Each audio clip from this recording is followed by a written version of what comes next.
Good morning guys! So itatanim na natin yung mga nabili nating mga plant kahapon. Kanina hindi maganda ang weather, nag-uulan. Then gabi, kanina madaling araw, sobrang lakas ng hangin. So I think ngayon okay na. So meron tayong eggplant, meron tayong spinach, mixed lettuce, pati sa mixed lettuce, tomatoes, cherry tomato, yung maliliit na bunga. We have zucchini.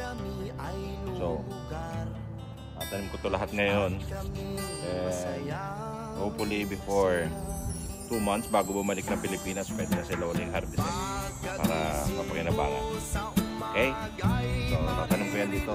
So, pinagtanggalan ko ng mga mixed lettuce dati.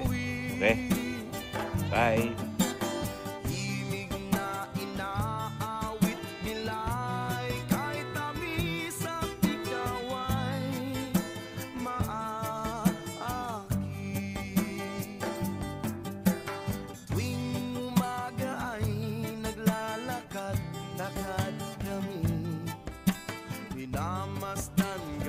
So yun guys, ito na yung mga tanim natin na itanim na natin dito.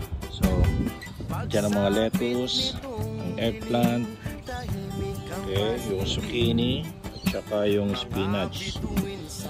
So yung tomato nandito, hindi ko na siya sa paso, mas malaki.